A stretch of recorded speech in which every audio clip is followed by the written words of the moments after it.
ஆண்டவரும் அருமை இரட்சகருமாகிய இயேசு கிறிஸ்துவின் நாமத்தில் உங்களை வாழ்த்தி வரவேற்கிறேன்.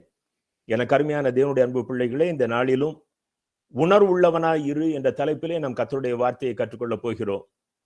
அந்த உணர்வுள்ளவனாய் இரு என்ற வார்த்தைக்கு முன்பதாக எப்போதும் என்ற வார்த்தையை நான் சேர்த்துக் கொள்ள விரும்புகிறேன். எந்த சூழ்நிலையிலும் எப்போதும் நாம் உணர்வுள்ளவர்களாய் இருக்க வேண்டும். இந்த உலகத்துல இன்றைக்கு உணர்வுள்ள ஜனங்கள் மிக மிக குறைவு என்று சொல்லலாம். என் அருமை தேவனுடைய பிள்ளைகளே, ஜனங்கள் உணர்வற்றவர்களாக இன்றைக்கு ஜீவித்துக் கொண்டிருக்கிறார்கள். தாங்கள் என்ன செய்கிறோம் என்பதை அவர்களால் உணர்ந்து கொள்ள முடியவில்லை. ரோமர் 3ஆம் அதிகாரம் 11ஆம் வசனத்தை பாருங்கள். ரோமர் 3:11. உணர்வுள்ளவன் இல்லை, தேவனை தேடுகிறவன் இல்லை. ரோமர் 3ஆம் அதிகாரம் 18ஆம் வசனம், அவர்கள் கண்களுக்கு முன்பாக தெய்வ பயம் இல்லை. ஏன் ஒரு மனிதனுக்கு உணர்வில்லை என்று சொன்னால், அவனுடைய கண்களுக்கு முன்பாக தெய்வ பயம் இல்லை. உலகத்தில் நடக்கிற காரியங்களை உங்கள் கண் முன்னால் கொண்டு வந்து நீங்கள் சிந்திப்பீர்களே, ஆனால் ஒவ்வொரு மனிதரையும் பாருங்கள், உணர்வற்றவர்களாக இருக்கிறார்கள். தைரியமாக பொய் சொல்கிறார்கள். தாங்கள் ஒரு பெரிய கொடுமையான தவறை செய்துவிட்டு அதை மறைப்பதற்கு மீண்டுமாக இந்த சமுதாயத்திலே தங்களை பரிசுத்தவான்களாக காட்டிக்கொள்வதற்கு எத்தகைய காரியத்தையும் செய்வதற்கு அவர்கள் ஆயத்தமாயிருக்கிறார்கள். இது உலக மனிதர்கள் மாத்திரமல்ல, இன்னைக்கு கர்த்தருடைய பிள்ளைகள் என்று சொல்லுகிற இந்த கூட்டத்திலும் கூட அப்படிப்பட்ட நபர்களே பலுகி கொண்டிருக்கிறார்கள். அதற்கு காரணம் என்ன என்று சொன்னால், நாம் ரோமர் 3ஆம் அதிகாரம் 18ஆம் வசனத்தில் பார்க்கிறோம், அவர்களுக்கு தெய்வ பயம் இல்லை. ஒரு மனிதனுக்கு கர்த்தருக்கு பயப்படுகிற பயம் இல்லாவிட்டால், இங்கே தெய்வம் என்பது இந்த உலகத்திலே சொல்கிறார்களே 30 முக்கோடி தெய்வங்கள் அல்ல. இந்த உலகத்தை சிருஷ்டித்த உண்மையான தெய்வத்துக்கு பயப்படுகிற பயம் இல்லாத பட்சத்திலே எல்லா தவறுகளையும் மனிதன் துணிந்து செய்கிறவனாக மாறிவிடுகிறான். சங்கீதம் 14:12, 1-2. சங்கீதம் 14ஆம் அதிகாரம் 1-2 வசனங்களை வாசிக்கிறேன், கேளுங்கள். தேவன் இல்லை என்று மதிகேடன் தன் இருதயத்தில் சொல்லிக் கொள்கிறான்.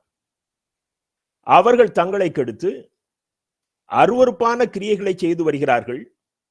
நன்மை செய்கிறவன் ஒருவனும் இல்லை. தேவனை தேடுகிற உணர்வுள்ளவன் உண்டோ என்று பார்க்க கர்த்தர் பரலோகத்தில் இருந்து மனுபுத்திரரை கண்ணோக்கினார்.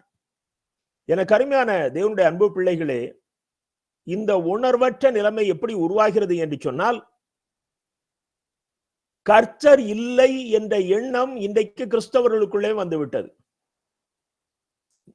இந்த புதன்கிழமை கொடுக்கிற செய்திகள் கர்த்தருடைய பிள்ளைகளுக்கு தான். எனக்கு அருமையான தேவனுடைய அன்பு பிள்ளைகளே, தேவன் இல்லை என்ற எண்ணம் ஒரு மனிதனுடைய இருதயத்திலே உருவான பிறகு அவன் உணர்வற்றவனாக மாறுகிறான். இன்றைக்கு ஆல்டர்ல இருந்து பிரசங்கிக்கிற போதகர்கள் முதல் மகா போதகர்கள் என்று சொல்கிறவர்கள், ஊழியக்காரர்கள் வேதத்தின் வசனத்தின்படி அப்படியே நடக்கிறார்களா என்று பார்த்தால் நமக்கே சில நேரங்களிலே சந்தேகம் வருகிறது. இப்படிப்பட்டவர்களுக்கு தேவன் இல்லை என்ற எண்ணம் வந்துவிட்டதோ என்று சொல்லி, அந்த அளவுக்கு துணிகரமாக வேதத்துக்கும் தங்களுடைய கிரியைகளுக்கும் எந்தவித சம்பந்தமும் இல்லாமல் செயல்படுகிறார்கள். இப்படிப்பட்ட உணர்வற்ற நிலை உலகத்து மனிதர்களிடத்திலே மிக அதிகமாக இருக்கிறது. ஓரிரு நாட்களுக்கு முன்பதாக செய்தித்தாளிலே ஒன்று படித்தேன். ஒரு தாய் தன்னுடைய 2 பிள்ளைகளை அன்பாக வளர்த்து கொண்டிருக்கிறார். அவருடைய கணவர் ஒரு லேபர், கல்ஃப் கண்ட்ரியில வேலை பார்க்கிறாரு. அவருக்கு 50,000 ரூபாய் சம்பளம். கல்ஃப் கண்ட்ரியில அவருடைய சாப்பாடு தங்குமிடம் போக அவர் ஒரு சிறு தொகையை அனுப்பி வைக்கிறார். இந்த அம்மாவும் இங்கே ஒரு சின்ன வேலை பார்க்கிறார்கள். 2 பிள்ளைகளையும் நல்லா படிக்க வச்சு ஆளாக்கிறணும்னு அவங்க மிகுந்த முயற்சி எடுக்கிறார்கள். மூத்த மகன் அவனால் சரியாக படிக்க முடியவில்லை. ஆனால் தாய், நீ நன்றாக படி படி என்று சொல்வது அவனுக்குள் ஒரு வெறுப்பை உண்டாக்குகிறது. ஒரு நாளிலே அவன் தன் தாயையும் அதை நேருக்கு நேர் பார்த்த தன்னுடைய அருமை தம்பியையும் அவன் கொலை செய்து விடுகிறான். எனக்கு அருமையான தேவனுடைய அன்பு பிள்ளைகளே, ஒரு உணர்வற்ற நிலைமை என்பது எப்படிப்பட்ட பயங்கரமான காரியத்திற்கு ஒரு மனிதனை தூண்டுகிறது பாருங்கள். இதெல்லாம் தமிழ்நாட்டில் நடக்கிற காரியம் தான். நம்முடைய அண்டை வீடுகளிலே நடக்கிற காரியங்கள். மனிதனுக்கு நன்மை தீமை என்ன என்று உணர்கிற அடிப்படை ஞானம் கூட இன்றைக்கு இழந்த நிலையிலே மனிதர்கள் காணப்படுகிறார்கள். அவர்களுடைய கண்கள் மறைக்கப்பட்டதாக இருக்கிறது. அவர்களுடைய இருதயங்கள் செயலிழக்கப்பட்டதாக இருக்கிறது. இந்த செய்தியை கேட்டுக்கொண்டிருக்க நாமும் கூட சில நேரங்களில் உணர்வடைந்து விடுகிறோமே. நாம் என்ன பேசுகிறோம் என்று தெரியாமல் நம்முடைய வார்த்தைகளை தரையிலே கொட்டி விடுகிறோமே. இன்னொரு செய்தியை படித்தேன். ஒரு மருமகள் தவறான உறவு வைத்திருப்பதை மாமியார் பார்க்கிறார்கள். அந்த மருமகள் அந்த மாமியாருடைய சொந்த சகோதரனுடைய மகள். அவளுடைய கணவன் இந்த ஊர்ல இல்ல. மாமியார் இந்த அருவருப்பான காரியத்தை கண்டிக்கிறார்கள். அந்த பெண்ணோ அவள் யாரிடத்திலே தவறு செய்கிறாளோ அந்த அந்த மகனையும் சேர்த்து கொண்டு இந்த அருமையான மாமியாரை கொலை செய்து விடுகிறாள். இதுவும் தமிழ்நாட்டில் நடந்த காரியம். இன்னும் அநேக காரியங்கள் இப்போ செய்தித்தாள்ல வர்றதெல்லாம் அந்த காலத்துல கோபத்துல அவசரத்துல எதிர்பார்க்காத சூழ்நிலையில தான் கொலைகள் நடந்தது. அதுவும் தவறுதான். ஆனால் இன்றைக்கு திட்டமிட்டு தன்னுடைய பாவத்துக்கு தடையாக இருக்கிற, தன்னுடைய அசுத்தமான கிரியைகளுக்கு தடையாக இருப்பது தன்னுடைய சொந்த பிள்ளையாக இருந்தாலும், தன் தாயாக இருந்தாலும், தன் தகப்பனாக இருந்தாலும், கணவனாக இருந்தாலும், யாராக இருந்தாலும், மனைவியாக இருந்தாலும் துணிந்து கொலை செய்கிற அளவுக்கு உணர்வற்று ஜனங்கள் அலைகிறார்கள். ஒரு ஆசிரியர் இவ்விதமாக சொன்னார், பள்ளியிலே மாணவன் போதை வஸ்து சாப்பிட்டு தான் வருகிறான், அவனை கண்டிப்பது என்னுடைய உயிருக்கு கூட ஆபத்தாக முடியலாம். ஏனென்றால் அவனுக்கு பின்னால் ஒரு கூட்டம் இருக்கிறது. அவனுக்கு போதை மருந்து விற்கிற கூட்டம், அவனோடு இணைந்து இந்த போதை மருந்தை அருந்துகிற நண்பர்கள் வட்டம். ஆகவே நாங்கள் வகுப்பிலே ஒரு உணர்வற்றவர்களாக இருந்து பாடத்தை நடத்திவிட்டு எங்கள் கண் முன்னால் நடக்கிற அருவருப்புகளை பார்க்காதபடி எங்கள் கண்களை குருடான கண்கள் என்று நினைத்துக் கொண்டு அந்த இடத்திலே இருந்து கடந்து வருவதுதான் எங்கள் உயிருக்கு பாதுகாப்பு என்று சொன்னார். எனக்கு அருமையான தேவனுடைய அன்பு பிள்ளைகளே, இவ்வளவு ஒரு பயங்கரமான உலகத்திலே நாம் உணர்வற்றவர்களாக வாழலாமா? உபாகமம் 32:18 தன்னை விட்டு வழிவிலகி போன, விக்கிரகத்தை நாடி போன ஜனங்களை பார்த்து கர்த்தர் சொல்லுகிற வார்த்தையை கேளுங்கள். உன்னை ஜெனிப்பித்த கன்மலையை நீ நினையாமற் போனாய், உன்னை பெற்ற தேவனை மறந்தாய். அதே 32:28-29 பாருங்கள். அவர்கள் யோசனை கெட்ட ஜாதி, அவர்களுக்கு உணர்வு இல்லை. அவர்கள் ஞானம் அடைந்து இதை உணர்ந்து தங்கள் முடிவை சிந்தித்துக் கொண்டால் நலமாய் இருக்கும் என்றார். எப்பொழுது ஒரு மனிதனுக்கு தன்னை உருவாக்கின தேவனை மறக்கிற அளவுக்கு அவனுடைய நிலை மாறுமோ, அப்பொழுது அவன் உணர்வற்ற நிலையை அடைகிறான். ஒருவன் உணர்வற்றவனாக இருப்பானேயானால் அவன் எவ்விதமாக இருப்பான்? ஒரு குஷ்டரோக வியாதியினாலே பாதிக்கப்பட்ட மனிதனை போல இருப்பான். அந்த வியாதியை குறித்து நீங்கள் படிப்பீர்களே ஆனால் அவர்களுக்கு அந்த எந்த இடத்துல இந்த பாதிப்பு இருக்குதோ அந்த இடத்துல ஒரு நெருப்பை வச்சா கூட சுடாதான். உணர்வற்ற நிலை. இன்னுமாக மது போதையிலே இருக்கிறவர்கள் உணர்வற்ற நிலையில இருப்பார்கள். என்னோட அலுவலகத்தில் ஒருவர் வேலை பார்த்தார். நான் ஒரு பட்டணத்தில் வேலை பார்த்த பொழுது அவர் எப்பொழுதும் மதுவுக்கு அடிமையாக இருப்பார். அவர் அதிகமாக மது அருந்தினால் சாலை ஓரங்களிலே இருக்க அந்த டிச்சு பக்கத்துல விழுந்து கிடப்பார். அந்த பக்கத்துல எவ்வளவு படித்தவர், ஒரு நல்ல வேலையில் இருக்கிறவர், அந்த பக்கத்துல எத்தனையோ ஜனங்கள் போய் வருகிறார்கள். ஆனால் அது அவரை பாதிப்பதில்லை. உணர்வற்ற நிலை. இன்னுமாக செத்த சரீரத்துக்கும் உணர்வு இருக்காது. ஒரு மனிதன் உயிரோடு இருந்தால்தான் அவனுக்கு உணர்வு இருக்கும். அதே போல ஆத்துமா செத்து இருந்தாலும் அவர்களுக்கு உணர்வு இருக்காது. முதலாவதாக நாம் பார்ப்போம், பாவ வியாதியினாலே பாதிக்கப்பட்டவர்கள், குஷ்டம் போன்ற பாவ வியாதியினாலே பாதிக்கப்பட்டவர்களுக்கு, அல்லது இன்னும் சொல்ல போனால் பாவத்துக்கு அடிமைகளானவர்களுக்கு இந்த உணர்வற்ற நிலை உருவாகிறது. என்னாகமம் 12ஆம் அதிகாரம் 1-2 வசனத்தை பாருங்கள். என்னாகமம் 12:1-2. எத்தியோப்பியா தேசத்து ஸ்திரீயை மோசே விவாகம் பண்ணியிருந்தபடியினால் மிரியாமும் ஆரோனும் அவன் விவாகம் பண்ணின எத்தியோப்பியா தேசத்து ஸ்திரீயின் நிமித்தம் அவனுக்கு விரோதமாய் பேசி, கர்த்தர் மோசையை கொண்டு மாத்திரம் பேசினாரோ, எங்களை கொண்டும் அவர் பேசினதில்லையோ என்றார்கள். கர்த்தர் அதை கேட்டார். இது ஒரு பொறாமை வியாதி. இது ஒரு வகையான ஒரு பாவம். மோசேக்கும் தேவனுக்கும் எப்படிப்பட்ட உறவு இருக்கிறது? தேவன் நேரடியாக மோசேக்கு தன்னை வெளிப்படுத்தி, அவர் எப்படி மோசேயை கொண்டு ஒரு திரள் கூட்டமான மக்களை, எண்ணப்பட்டவர்கள் 6 லட்சம் பேர், அதில் எண்ணுவதற்கு தகுதியற்ற ஒரு கூட்டம் என்றால் அவர்கள் இன்னும் அதிகமாக இருப்பார்கள். பெண்கள், 20 வயதுக்கு உட்பட்டவர்கள், 60 வயதுக்கு மேற்பட்டவர்கள், இப்படிப்பட்டவருடைய எண்ணிக்கை எல்லாம் கூட்டுவமையானால் அது 15 லட்சத்துக்கு மேல இருக்கலாம். ஒரு பெரிய, இன்றைய நாட்களில் இருக்கிற ஒரு பெரிய பட்டணம் பவனியாக கடந்து செல்கிறது.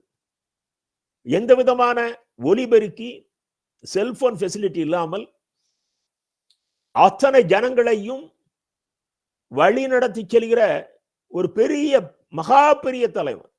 இந்த உலகத்தில் இன்றைக்கு எந்த ஒரு மனிதனையும் மோசையோடு நாம் ஒப்பிட முடியாது. அப்படிப்பட்ட மனிதனை அவரோடு பிறந்தவர்கள் பொறாமையினாலே எதிர்க்க துணிந்தார்கள். நீங்கள் அதே அதிகாரம் 8ஆம் வசனத்தை பார்ப்பீர்களேயானால், நான், கர்த்தர் சொல்கிறார், நான் அவனுடன் மறைபொருளாக அல்ல, முகமுகமாகவும் பிரத்யட்சமாகவும் பேசுகிறேன். அவன் கர்த்தரின் சாயலை காண்கிறான். இப்படி இருக்க என் தாசனாகிய மோசேக்கு விரோதமாய் பேச உங்களுக்கு பயம் இல்லாமல் போனது என்ன? இதனுடைய விளைவை நாம் பார்க்கிறோம். 9ஆம் 10ஆம் வசனத்திலே பார்ப்பீர்களே, ஆனால் கர்த்தருடைய கோபம் அவர்கள் மேல் மூண்டது. அவர் போய்விட்டார்.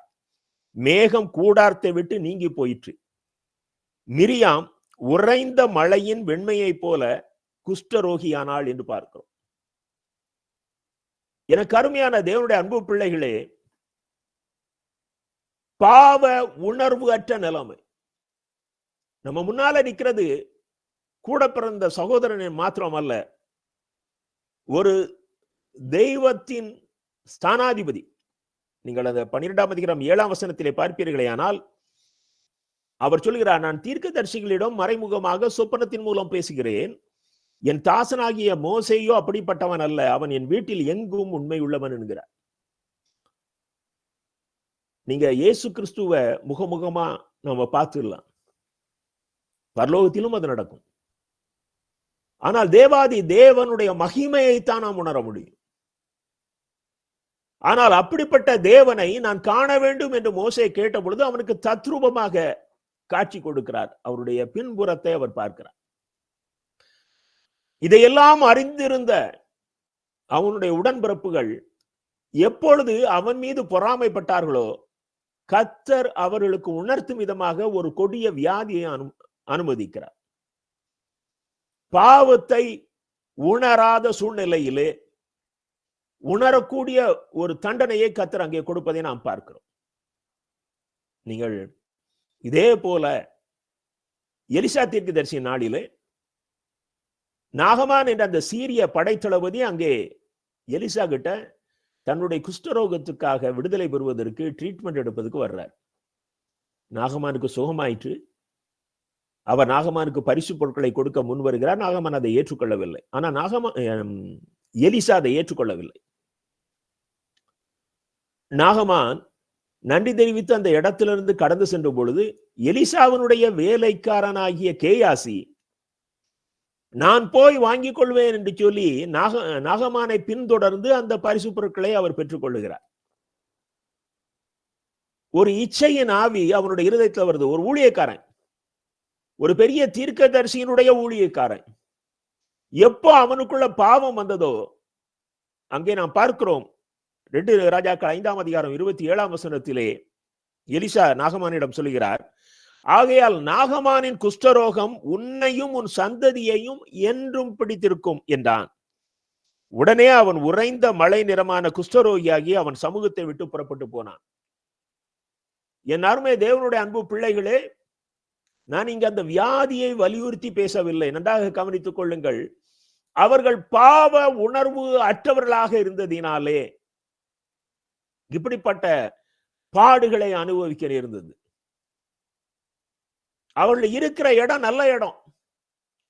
மோசே என்ற பெரிய தாசனுடைய நிழலிலே ஆரோன் மூத்த சகோதரனாக இருந்தாலும் மோசேக்கு அடுத்த ஸ்தானத்துல தான் இருக்கிறார்.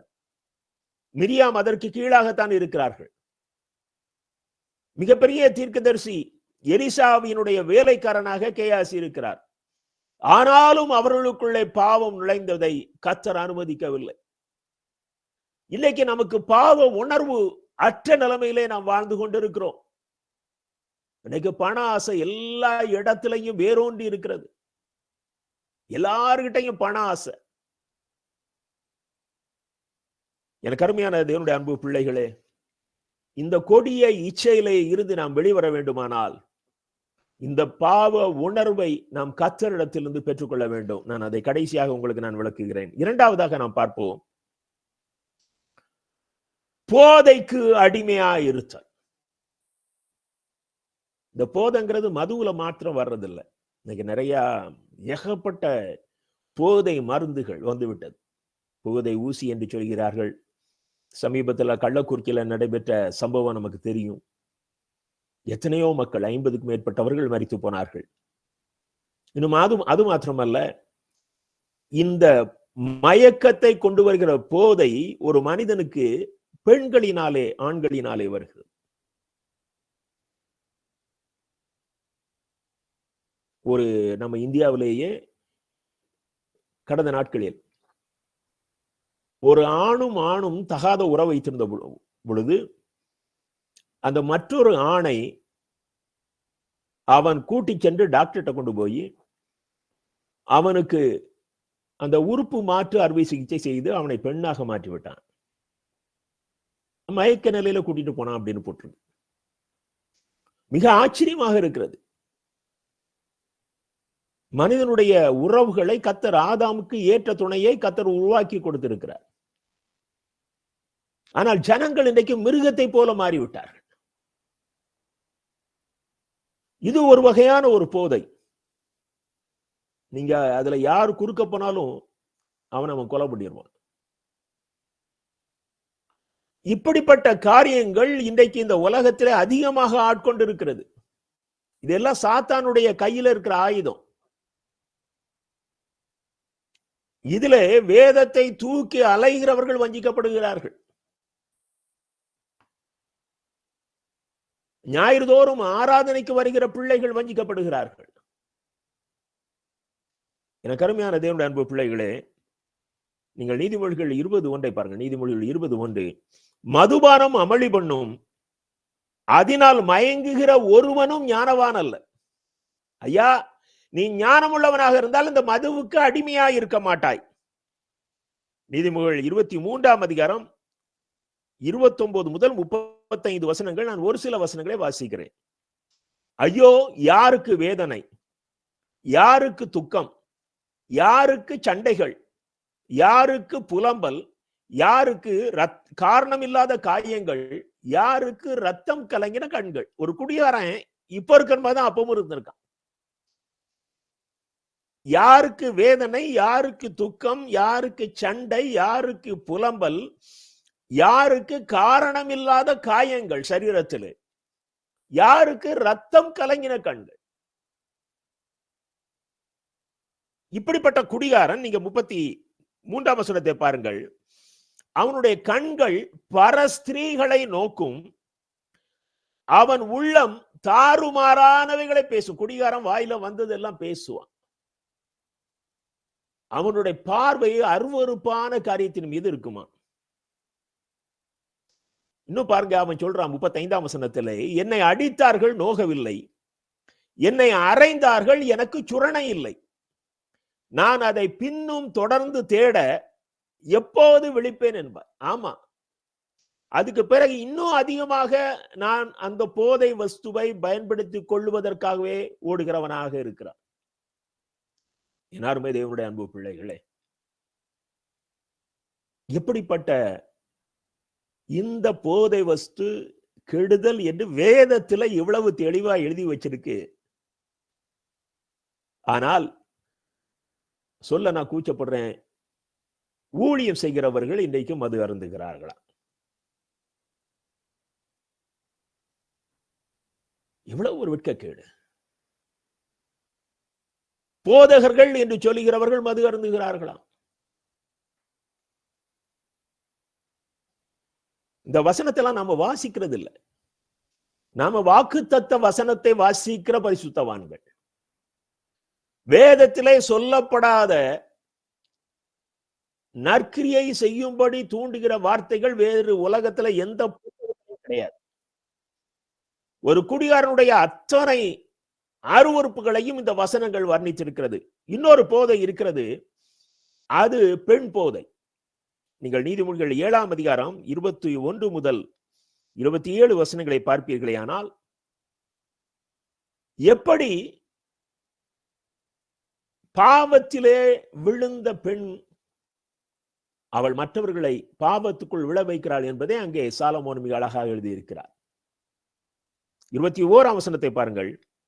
நீதிமொழிகள் 7:21, தன் மிகுதியான இனிய சொற்களால் அவனை வசப்படுத்தி தன் உதடுகளின் மதுர வாக்கினால் அவனை இணங்க பண்ணினாள். தன் உதடுகளின் மதுர வாக்கினால், அந்த இனிமையான சொற்களினால்.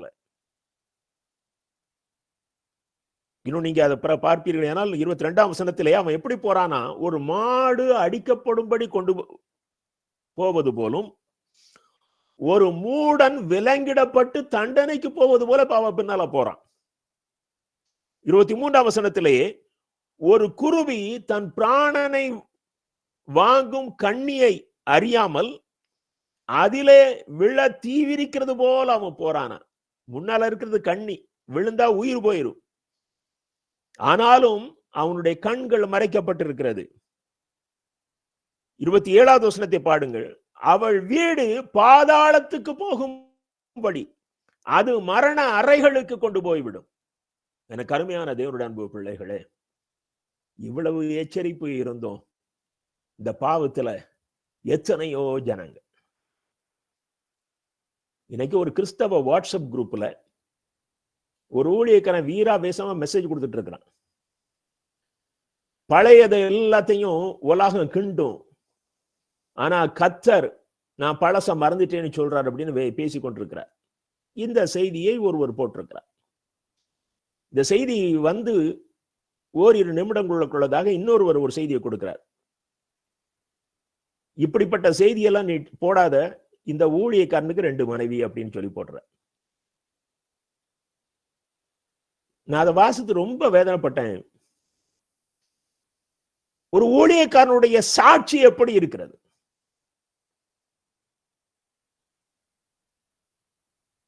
அவர் கவர்ச்சியாக மிக அழகாக பேசுகிறார். அதனுடைய உண்மை நான் அறியவில்லை. ஆனாலும் வெளியரங்கமாக இன்னொரு மனிதன் துணிந்து போடுகிறார். இப்படிப்பட்டவருடைய சாட்சி எப்படி இருக்கிறது? என கருமையான தேவனுடைய அன்பு பிள்ளைகளே, போதைக்கு அடிமைத்தனமா இருக்கிறவர்களுக்கு உணர்வு இருக்காது. ஏதாவது கூட அடிமையா இருப்ப. இன்னைக்கு போதை உண்டாக்குற ஒரு நல்ல பொருள் இருக்குங்க இந்த உலகத்துல. எல்லார் கையிலும் இருக்கிற செல்போனு. சின்ன குழந்தைகள்கிட்ட நீங்க கொடுத்து பழகிட்டு பாரு, வாங்கி பாருங்க, அது சாப்பிடாது, அது ரகல பண்ணும், அது வீட்டையே அமர்க்களப்படுத்திடும். இன்னைக்கு அநேக ஜனங்களை செல்போன் கெடுத்து வச்சிருக்குது. என்னெல்லாமோ சொல்றாங்க. இந்த செல்போன்ல இருந்து பண்ற அட்டூழியங்கள், சிறுவர்கள், இளைஞர்கள், நடுத்தர வயதுக்காரர்கள், வயதானவர்கள், நல்ல வேலையிலிருந்து, உயர்ந்த வேலையிலிருந்து ஓய்வு பெற்றவர்கள், அத்தனை பேர்களும் இந்த செல்போன் அடிமைத்தனத்தினாலே உணர்வற்றவர்களாக வாழ்ந்து கொண்டிருக்கிறார்கள். ஒரு இடத்துல ஒரு செல்போனை பார்த்துக்கிட்டே ஒருத்தர் சாப்பிட வர்றார். இது ஒரு வேடிக்கைக்கான காரியம்தான். அப்ப அவர் சாப்பிட உட்காரும் பொழுது கடைக்காரர் வாட்ச் பண்ணிட்டே இருக்கிறார். ஒரு எச்சி தட்டை கொண்டு அவர் முன்னால வைக்கிறாங்க. பின்னால அந்த கடையில வேலை பார்க்கிற சர்வர் போய் அந்த பில்லை கொடுக்கிறாரு. அவன் பில்ல பாக்குறான், எச்சி தட்டை பாக்குறான். அவனுக்கு என்ன நடந்ததுன்னே தெரியல. நேர கவுண்டருக்கு வந்து பணத்தை கொடுத்துட்டு போறான். ஏன்னா அவன் செல்போனை பார்த்துட்டு இருந்தனால நாம சாப்பிட்டோமாங்கிற உணர்வு கூட அவனுக்கு இல்லை என்பதை அந்த காணொளி காட்சி விளக்குகிறது. இன்னைக்கு பிள்ளைகள் செல் பார்த்துக்கிட்டே சாப்பிடுறாங்க. அவனுக்கு என்ன டேஸ்டே தெரியாது, என்ன சாப்பிட்டோங்கிறது அவனுக்கு தெரியல. இன்னைக்கு இது ஒரு உணர்வற்ற நிலையை கொடுக்கக்கூடியதாக மனிதனுக்கு இருக்கிறது. எனக்கு அருமையான தேவனுடைய அன்பு பிள்ளைகளே, மிக பயங்கரமான ஒரு காலகட்டத்திலே வாழ்ந்து கொண்டிருக்கிறீர்கள். ஏதாவது ஒன்றுக்கு மனிதன் அடிமைப்படுவதிலே வெகு வேகமாக முன்னேறி கொண்டிருக்கிறான். இது பிசாசினுடைய தந்திரம். யார்ட்டையாவது செல்போன்ல கதை பேசிக்கிட்டே இருப்பாங்க. வீட்டுக்காரர் வந்து கூப்பிட்டாச்சுன்னா உடனே வர்றது கோபம். கொஞ்ச நேரம் நிம்மதியா இருக்க விட மாட்டீங்களா அப்படிம்பாங்க. ஒரு அடிமைத்தனம். இதுவும் ஒரு வகையான போதை தான். என் அன்பு தேவனுடைய பிள்ளைகளே, நீ பாவத்துக்கு அடிமையாக இருப்பாயானால் நீ உணர்வற்ற நிலைமையிலே இருப்பாய். நீ போதைகளுக்கு அடிமையா இருப்பாயானால் நீ உணர்வற்ற நிலைமையிலே இருப்பாய். மூன்றாவதாக நாம் பார்ப்போம், செத்த சரீரத்திற்கு உணவு கிடையாது, பாவத்துக்கு செத்த ஆத்துமாவுக்கு உணர்வு கிடையாது. எசேக்கியேல் 18ஆம் அதிகாரம் 20ஆம் வசனத்தில் பாருங்கள், பாவம் செய்கிற ஆத்துமா சாகும். பாவம் செய்ய செய்ய இந்த ஆத்துமாவுக்கு உணர்வற்ற நிலையை அது அடைந்து விடுகிறது. பிரசங்கி 10ஆம் அதிகாரம் 1ஆம் வசனத்தை பாருங்கள்.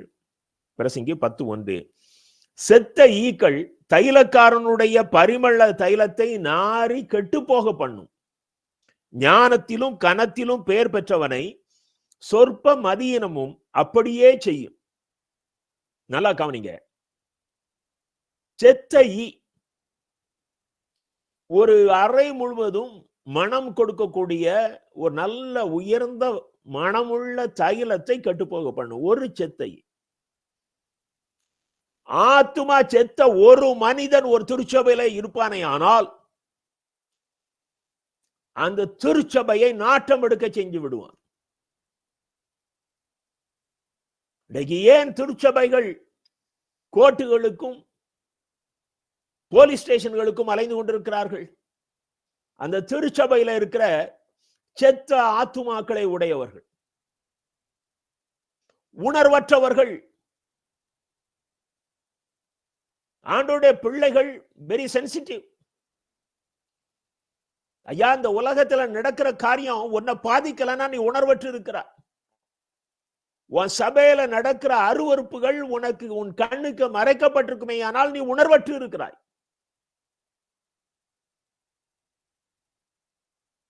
உணர்வுள்ளவன் தினசரி தன்னுடைய ஜெபத்திலே கண்ணீரோடு தேவனிடத்தில் மன்றாடுவான். தான் இதற்கு எப்படி ஒரு விடுதலை காண முடியும் என்பதை சிந்திப்பான். அப்படித்தான் மார்ட்டின் லூத்தர் சிந்திச்சார். அப்படித்தான் நாட்களிலே வாங்கின பரிசுத்தவான்கள் சிந்தித்தார்கள். இன்னைக்கு அப்படி சிந்திக்கிற ஜனங்கள் குறைந்து போனார்கள். ஊழியம் செய்கிறேன் என்ற பெயரிலே தங்களை மகிமைப்படுத்துவதும் தங்களுக்கு ஆதாயம் தேடிக் கொள்வதும் இன்னைக்கு ஒரு மாய்மாலமாக மாறி போனது. தேவனுடைய பிள்ளைகளாக இருந்து நாம் இதை பார்ப்போமே, ஆனால் என் தகப்பனை எப்படி சிந்திப்பாரோ அதே போல நாம் சிந்திக்கிறவர்களாக இருப்போம். வெளிப்படுத்தல் 3ஆம் அதிகாரம் 1, 2 வசனங்களை பாருங்கள். அங்கே சர்தை சபையின் தூதனுக்கு கர்த்தர் சொல்லுகிற காரியத்தை பாருங்கள். நீ உயிருள்ளவன் என்று பெயர் கொண்டிருந்தும் செத்தவனாய் இருக்கிறாய். நீ விழித்துக் கொண்டு சாகிறதற்கு ஏதுவாய் இருக்கிறவைகளை ஸ்திரப்படுத்து. உன் கிரியைகள் தேவனுக்கு முன் நிறைவுள்ளவைகளாக நான் காணவில்லை. எப்போ உணர்வில்லாத ஒரு நிலைமை ஒரு மனிதனுக்குள்ள வருகிறதோ அப்பொழுது அவனுடைய கிரியைகள் தேவனுக்கு முன்பாக நிறைவுள்ளதாக பூரணமானதாக இருக்காது. நாம அதை சரி பண்ணணும். மிக அருமையான ஒரு எச்சரிப்பு இன்றைய சபைகளுக்கு கர்த்தர் கொடுக்கிறார். நீ உயிருள்ளவன் என்று பெயர் கொண்டு இருந்தும் செத்தவனாய் இருக்கிறாய். சபை இயேசு கிறிஸ்துவினுடைய சரீரம், அது உயிர் உள்ளது. ஆனால் இன்றைக்கு அநேக இடங்களிலே அவைகள் செத்த நிலையிலே இருப்பதற்கு காரணம் அதற்குள் இருக்கிற ஆத்துமாக்கள் செத்த நிலையிலே இருக்கிறது. யாக்கோபு 5ஆம் அதிகாரம் 20ஆம் வசனத்தை பாருங்கள். தப்பி போன மார்க்கத்தினின்று பாவியை திருப்புகிறவன் ஒரு ஆத்துமாவை மரணத்தினின்று ரட்சித்து திரளான பாவங்களை மூடுவான் என்று அறியீர்களா? தப்பி போன மார்க்கத்தினின்று பாவியை திருப்புகிறவன் ஒரு ஆத்துமாவை செத்த நிலையில இருந்து ரட்சிக்கிறான், பாதுகாக்கிறான். இதுதான் இன்றைக்கு நம்முடைய ஊழியமாக இருக்கணும். நல்லா புரிஞ்சுக்கிடுங்க. பாவத்தை வெறுக்கணும், பாவியை நேசிக்க வேண்டும் என்பதற்காக பாவியோடு ஐக்கியம் கொள்ளக்கூடாது. நான் பாவியை ஆண்டவனுக்குள் வழிநடத்துவேன் என்று சொல்லி ஒருவன் பாவியோடு ஐக்கியம் கொள்ளுவான். ஆனால் அந்த பாவிக்குள் இருக்கிற பிசாசு உன்னையும் பாவத்தில் விழ வைத்து விடும். எனக்கு அருமையான தேவனுடைய அன்பு பிள்ளைகளே, நீங்கள் அப்படிப்பட்டவர்களிடத்திலே நீங்கள் எச்சரிக்கையாய் இருந்து அவர்களை சரியான முறையிலே கர்த்தருடைய பாதையிலே திருப்போதிலே மிக உறுதியா இருக்கணும். நான் அவர்களை அவர்கள் போக்கிலே போய் திருப்பி விடுவேன், கர்த்தருக்கு நேராக திருப்பி விடுவேன் என்று சொல்வீர்களே, ஆனால் நீ அந்த போக்கிலேயே நீயும் போய் விடுவாய். உணர்வுள்ள தன்மையை ஆத்மா செத்தவன் இழந்து விட்டான். நீதிமொழிகள் 8:36 சொல்லுகிறது, எனக்கு விரோதமாய் பாவம் செய்கிறவனோ தன் ஆத்துமாவை சேதப்படுத்துகிறான். சங்கீதம் 41:4 தாவீது ராஜா சொல்லுகிறார், கர்த்தாவே எங்கள் மேல் இரக்கமாயிரும், உமக்கு விரோதமாய் பாவம் செய்தேன், என் ஆத்துமாவை குணமாக்கும் என்று நான் சொன்னேன். பாவம் செய்யும் பொழுது இந்த ஆத்துமா சிக்காயிருது. இந்த ஆத்துமாவை குணமாக்கும்னு கதறார். ஆத்துமாவை குறித்த கரிசனம் இருக்கிறதா? எனக்கு அருமையான தேவனுடைய அன்பு பிள்ளைகளே, பாவம் உணர்வற்ற நிலையை கொண்டு வரும். போதைக்கு அடிமையானவன் உணர்வற்ற நிலையிலே இருப்பான். ஆத்துமா செத்தவனுக்கு உணர்வு இருக்காது. இவங்க எல்லாருக்கும் ஒரு இடத்துல இருப்பாங்க, ஆனா அந்த இடத்துல அவங்க ஒரு ஐக்கியம் இல்லாமல் இருப்பார்கள். என்ன செய்கிறோம் என்கிற சிந்தனையற்று இருப்பார்கள். உலகத்தான் எப்படி செயல்படுகிறானோ அப்படியே கிறிஸ்தவர்கள் என்று சொல்லுகிற இப்படிப்பட்ட அடிமைகளும் உலகத்தானை போலவே இருப்பார்கள்.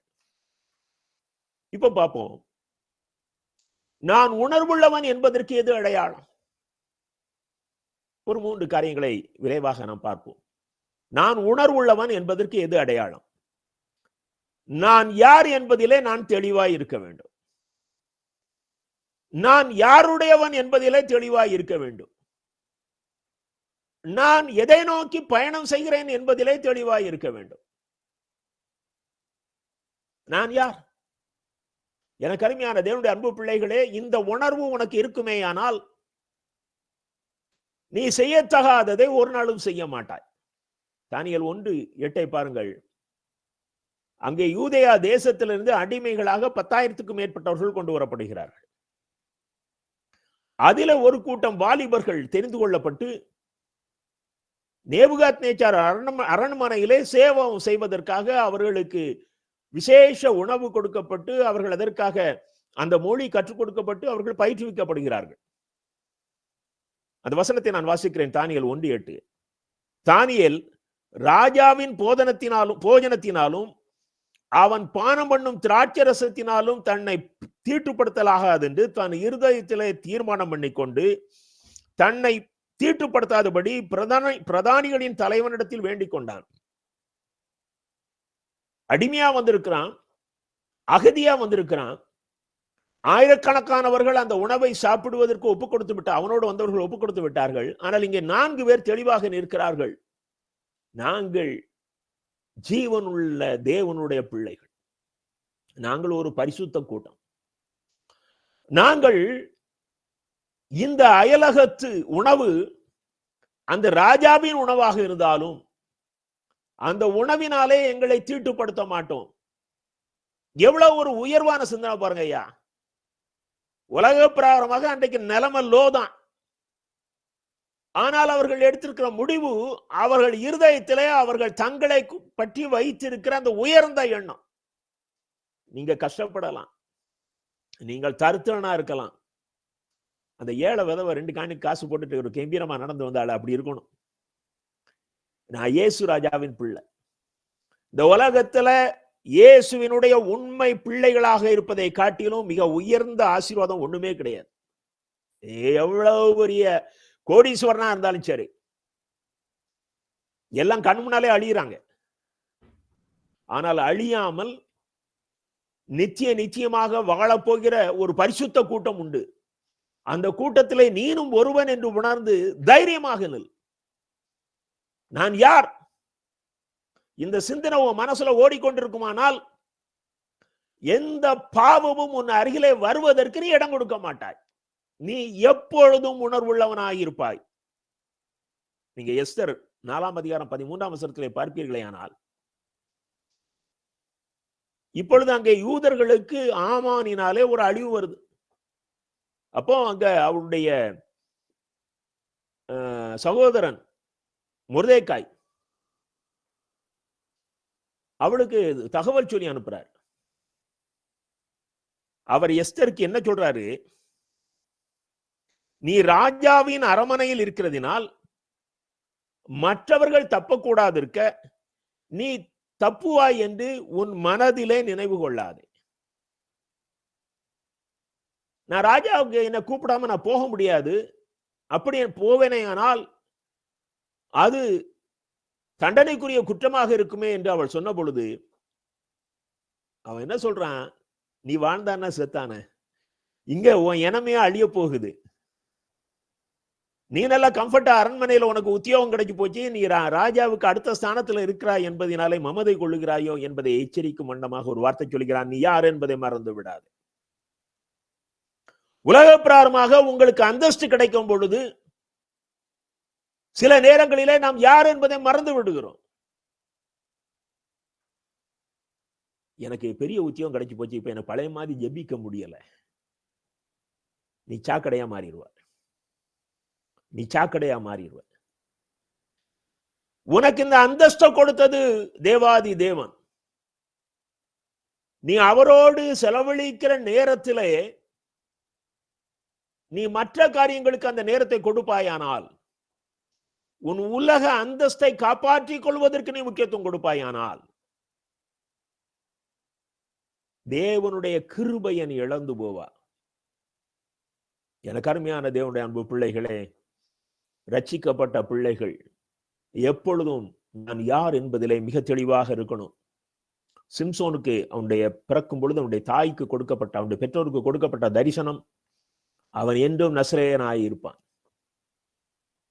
அவன் பெண்கள் மீது கொண்ட இச்சையினாலே அவன் தொழிலாளியின் மடியிலே படுத்து கிடக்கும் பொழுது அவன் அந்த நசரேயத்துவத்தை இழக்கதற்கு துணிந்தான். அவ தொந்தரவு பண்றான். அவன் மயக்க நில, அவன் மேல இருக்கிற மயக்கம், தான் யார் என்பதை மறந்து விட்டான். அவனுடைய முடிவு நம்ம எல்லாருக்கும் தெரியும், ஒரு பரிதாபமான முடிவு. எனக்கு அருமையான தேவனுடைய அன்பு பிள்ளைகளே, 1 யோவான் 3ஆம் அதிகாரம் 1ஆம் வசனத்தை பாருங்கள். ரொம்ப அழகா சொல்றார் யோவான். நாம் தேவனுடைய பிள்ளைகள் என்று அழைக்கப்படுவதனாலே பிதாவானவர் நமக்கு பாராட்டின அன்பு எவ்வளவு பெரிதென்று பாருங்கள். நாம் தேவனுடைய பிள்ளைகள் என்று அழைக்கப்படுவதனாலே பிதாவாகிய தேவன் நமக்கு பாராட்டின அன்பு எவ்வளவு பெரியது. இந்த உலகத்துல எத்தனை கோடி கொட்டி கொடுத்தாலும், இவ்வளவு பெரிய உலகத்தை உண்டாக்கி இன்னைக்கு என்னெல்லாமோ ஆராய்ச்சி பண்ணிக்கிட்டு இருக்கிறான். அத்தனை ஆராய்ச்சிகள் அற்பமாக போகும் அளவு அண்ட சராசரத்தையும் உருவாக்கிய தேவாதி தேவன் நம்ம பிள்ளைகள் சொல்றாரு. இயேசு அவருக்கு மூத்த குமாரன், நாம் அவருடைய தம்பிகள். ஆகையினால்தான் அப்பா பிதாவே என்று கூப்பிடுகிற புத்திர சுவிகாரத்தின் ஆவியை கர்த்தர் நமக்கு கொடுத்திருக்கிறார். அவருடைய வருகையிலே நாம் கர்த்தருடைய சாயலுக்கு ஒத்திருப்போம். நாம் உலகத்தார் அல்ல, நாம் தேவனால் பிறந்தவர்கள். எவ்வளவு பெரிய ஆசீர்வாதங்கள்! என் அன்பு தேவனுடைய பிள்ளைகளே, நாம் உணர்வுள்ளவர்களாக இருப்போமே ஆனால் நாம் யார் என்பதிலே தெளிவாயிருப்போம். இந்த உலகத்துல உங்களுக்கு கிடைச்சிருக்கிற ஊழியக்காரன், தீர்க்கதரிசி, போதகர், மேய்ப்பன், இந்த அந்தஸ்துகள் எல்லாமே டெம்பரரி. ஆனால் பரலோகத்திலே கொண்டு நீங்கள் போய் சேரும் வரைக்கும் உங்களுக்கு ஒரு தகுதி உண்டு, உங்களுக்கு ஒரு உறவின் ஐக்கியம் உண்டு. அது என்னவென்று சொன்னால், நான் தேவாதி தேவனுடைய பிள்ளை என்கிற உறவுதான். நாம் யாருடையவர்கள்? நான் யார்? நாம் யாருடையவர்கள்? 1 கொரிந்தியர் 6 அதிகாரம் 15 வசனத்தை பாருங்கள். 1 கொரிந்தியர் 6:15. உங்கள் சரீரங்கள் கிறிஸ்துவின் அவயவங்கள் என்று அறியீர்களா? அப்படி இருக்க நான் கிறிஸ்துவின் அவயவங்களை வேசியின் அவயவங்கள் ஆக்கலாமா? அப்படி செய்யலாகாதே. உங்கள் சரீரங்கள் கிறிஸ்துவின் அவயவங்கள் என்று அறியீர்களா? நான் யாருடையவன்? நான் என்னைக்கு ரட்சிக்கப்பட்டானோ, நான் என்னைக்கு இயேசு கிறிஸ்துவின் இரத்தத்தினாலே கழுவப்பட்டேனோ, அப்பொழுது நான் கிறிஸ்துவினுடைய அவயவம் ஆகிவிட்டேன். அவருடைய சரீரமாகிய சபையிலே நான் ஒரு அவயவம். நான் கிறிஸ்துவுக்கு உரியவன். நீங்கள் 1 கொரிந்தியர் 6 அதிகாரம் 19 வசனத்தை பாருங்கள். உங்கள் சரீரமானது நீங்கள் தேவனாலே பெற்றும் உங்களில் தங்கியும் இருக்கிற பரிசுத்தாவினுடைய ஆலயமாய் இருக்கிறது என்றும் நீங்கள் உங்களுடையவர்கள் அல்லவென்றும் அறியீர்களா? எனக்கு அருமையான தேவனுடைய அன்பு பிள்ளைகளே, நாம் நம்முடையவர்கள் அல்ல. நான் சுயமாக ஒரு காரியத்தை செய்வதற்கு எனக்கு உரிமை கிடையாது. நான் தேவன் தங்கி இருக்கிற வாசஸ்தலம். நான் தேவனுடையவன். இதுல ரொம்ப தெளிவா இருக்கணும். இந்த சிந்தை வந்துட்டுன்னா நாம தப்பு பண்ண மாட்டோம். நாம் உணர்வற்ற நிலையை அடைய மாட்டோம். உங்களில் அநேகர் கேள்விப்பட்டிருப்பீர்கள், கீர்த்தனையில பாடல் எழுதியிருக்கிறார் பரமானந்த மையர் என்று ஒரு அருமையான போதகர். அவர் தன்னுடைய வாழ்நாட்களிலே தென் தமிழகத்திலே நாசரேத் என்ற ஊர்ல அவர் ஒரு டீச்சரா இருக்கிறார். அன்னைக்கு 25 ரூபாய் சம்பளம். ஒரு நாள் கர்த்தர் அவரோடு பேசுகிறார். நான் உன்னிடத்தில் அன்பு கூர்ந்து உனக்காக என் உயிரை கொடுத்தேன். நீயோ என்னை தேடவும் இல்லை, என்னை அறியவும் இல்லை, என் பேரில் உனக்கு அன்பும் இல்லை. இந்த வார்த்தை அவருக்கு தெளிவா விழுது அவருடைய காதுல. அவர் என்ன சொல்றாரு? அந்த நிமிஷம் முதல் நான் உமக்கே சொந்தம் என்று என்னை ஒப்பு கொடுத்தேன் என்கிறார். அதுக்கு பிறகு என்ன செய்யறாரு? அவர் ஊழியம் செய்ய ஆரம்பிக்கிறார், வேலையும் பார்க்கிறாரு. அவருடைய வீட்டுக்கு அவர் தேடி வருகிற மாணவர்களை ஆண்டவருக்குள் வழி நடத்துகிறார். பெரியவர்கள் வருகிறார்கள், அவர் ஜெபிக்கிறார், அற்புதங்கள் நடக்கிறது.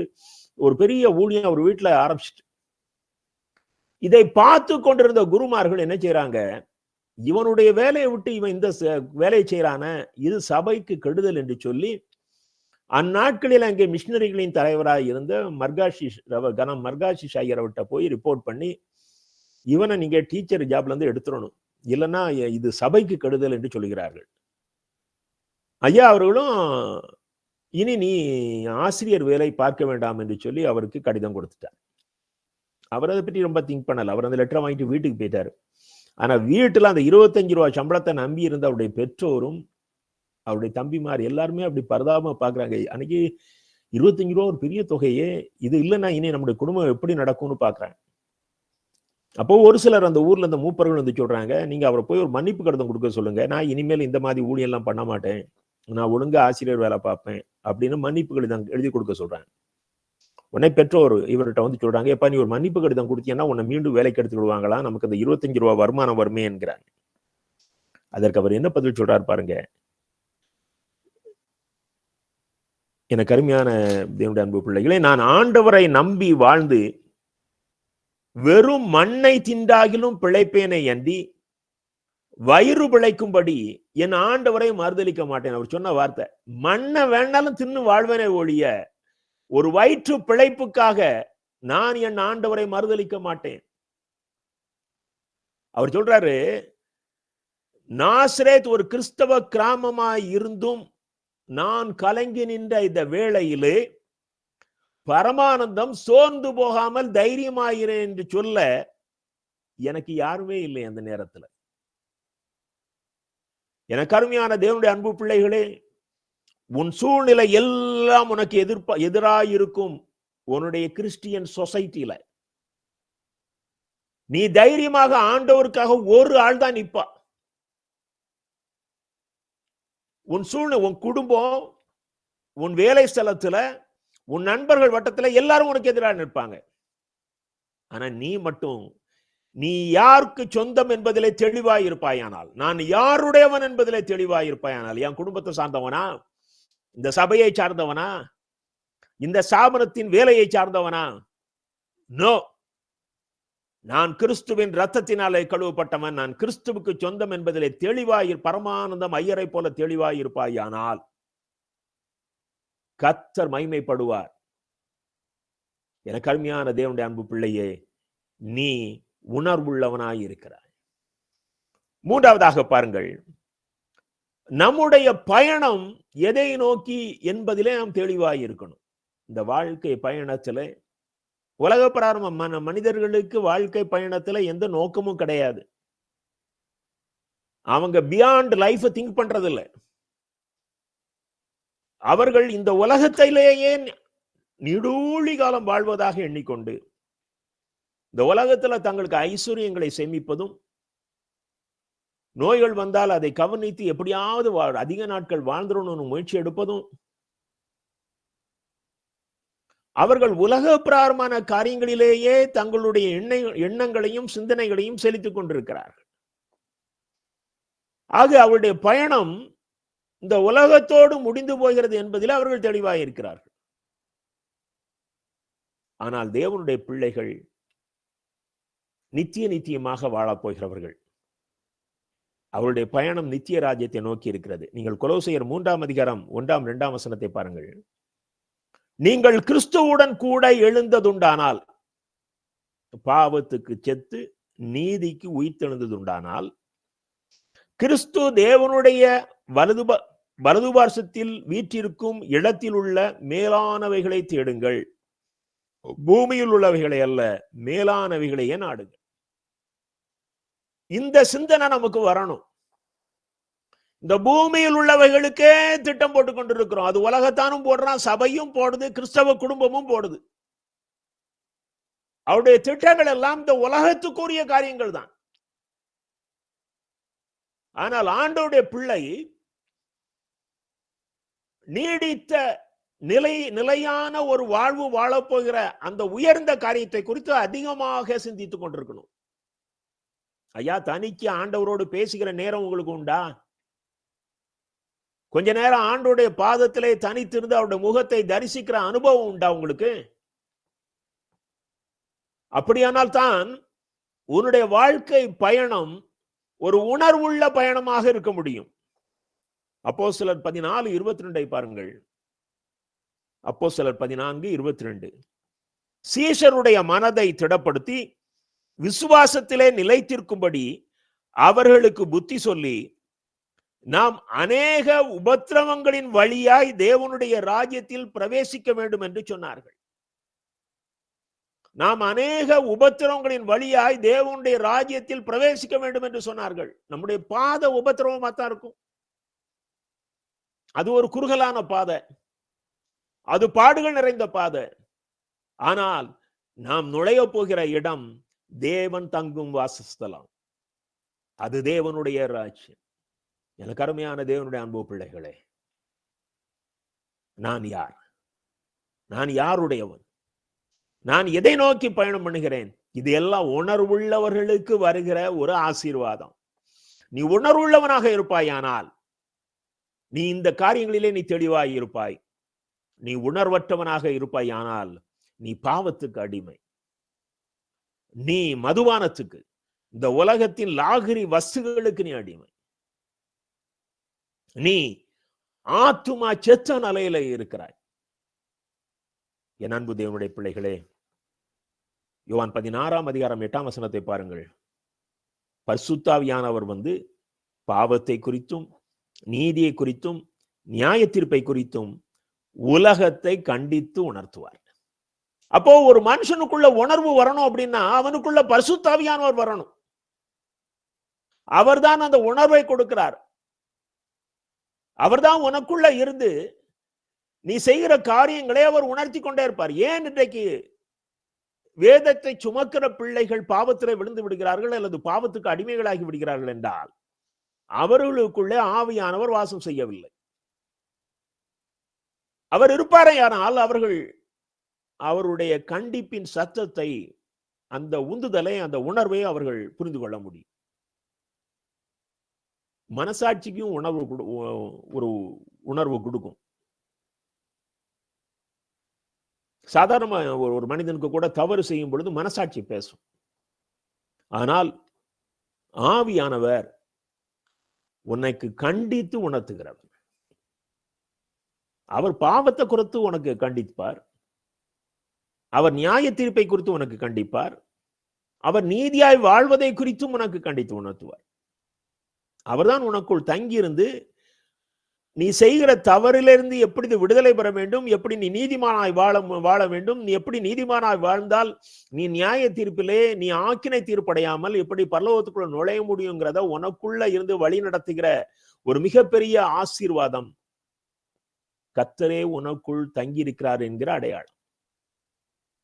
அப்போஸ்தலர் 2:37 பாருங்கள். பேதுரு ஒரு பெரிய பிரசங்கம் பண்றாரு பரிசுத்த ஆவியானவருடைய நாளிலே. பெந்தேகோஸ்தே அனுபவத்தை சீஷர்கள் பெற்ற பொழுது பேதுரு பரிசுத்த ஆவியில் நினைந்து ஒரு செய்தியை கொடுக்கிறார்.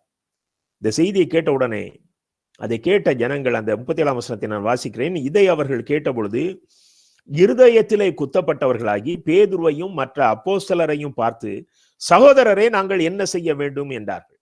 இருதயத்திலே குத்தப்பட்டவர்களாகி. அப்போ ஆவியானவர் ஒரு மனிதன் மூலம் பேசும் பொழுது அங்கே பாவ உணர்வு வருகிறது. இந்த ஜனங்கள் இதுவரைக்கும் அந்த பரிசேயர்கள் வேதபாரர்கள் செய்தியை கேட்டிருக்கிறாங்க, அவங்களுக்கு பாவ உணர்வு வரல. இன்னைக்கு ஏன் அநேக திருச்சபைகளில் எழுப்பதில் இல்லைன்னா அவங்க புல்பீட்ல இருந்து வருகிற சத்தங்கள் பரிசுத்த ஆவியானுடைய சத்தம் இல்லை, அது மனிதனுடைய குரல். அது மனிதனுடைய குரல். ஆனால் ஆவியானவர் பேசுவாரையானால் எல்லாரும் இதே மாதிரி சொல்லுவோம், நாங்க என்ன செய்யணும், நாங்க என்ன செய்யணும். எனக்கு அருமையான தேவனுடைய அன்பு பிள்ளைகளே, உணர்வற்றவர்களாயிராதேயுங்கள், உணர்வற்றவர்களாயிராதேயுங்கள். அசிங்கப்பட்டு போவீர்கள், அழிந்து போவீர்கள். உணர்வுள்ளவர்களாயிருங்கள். நீங்கள் தேவனுடைய பிள்ளைகள், நீங்கள் தேவனுக்கு சொந்தக்காரர்கள், நீங்கள் தேவனால் வழிநடத்தப்படுகிறவர்கள், நீங்கள் தேவனுடைய ராஜ்யத்திலே வாழப் போகிறவர்கள். யோபு 32:8 பாருங்கள். யோபு 32:8. ஆனாலும் மனிதரில் ஒரு ஆவி உண்டு, சர்வ வல்லவருடைய சுவாசமே அவர்களை உணர்வுள்ளவர்களாகும். மனிதனுக்குள்ள உள்ள ஆவிய கர்த்தருடைய ஜீவன் ஆவியானவர் உனக்குள்ள வந்து உன்னை உணர்வுள்ளவனாக மாற்றுவார். என்னைக்கு இந்த பரிசுத்தாவினுடைய அபிஷேகத்தை பெற்று கர்த்தருக்குள் வாழ ஆரம்பித்தேனோ அதற்கு பிறகு என்னுடைய பார்வை மாறினது. இந்த உலகத்துல நடக்கிற செய்தித்தாளை படிச்சாச்சுன்னா அது என்னை அதிக வேதனைக்குள்ளாக்குகிறது. திருச்சபைகள் என்ன நடக்கிற அருவருப்புகள் என்னை பாதிக்கிறது. எவ்வளவு பெரிய நபர்களாக இருந்தாலும் அவர்கள் கர்த்தருக்கு துரோகம் செய்யும் பொழுது என் கண்களிலே கண்ணீர் வருகிறது. காரணம், எனக்குள் இருக்கிற ஆவியானவர். என் அருமை தேவனுடைய பிள்ளைகளை, நீ உண்மையான அபிஷேகம் பெற்றிருப்பாயானால் அது அந்நிய பாஷையோடு நின்று போகாது. அது உன்னை உணர்வுள்ளவனாக்கும், உன் கண்ணீரை கொட்டும்படியாக, நீ அவர்களுக்காக மன்றாடும்படியாக, நீ கிறிஸ்துவின் சாயலை தரித்தவனாக, நீ கிறிஸ்துவின் பிள்ளையாக இந்த உலகத்திலே ஜீவிப்பாய். கர்த்தர் அப்படிப்பட்ட பெரிய ஆசீர்வாதத்தை இந்த செய்தியை கேட்ட பிள்ளைகளுக்கு வைத்திருக்கிறார். ஆண்டவரே, எங்களை உணர்வுள்ளவர்களாக்கும், எங்களை சுற்றியுள்ள ஜனங்களை நாங்கள் உணர்வுள்ளவர்களாக ஆக்குகிற ஊழியத்தை செய்யும்படியாக எங்களை பயன்படுத்தும். உடைய கருத்திலே இந்த இடத்தில் இருக்கிற எல்லா அன்பு பிள்ளைகளையும் அவருடைய குடும்பத்தையும் தாழ்த்தி ஒப்புக் கொடுக்கிறேன். ஆமென்.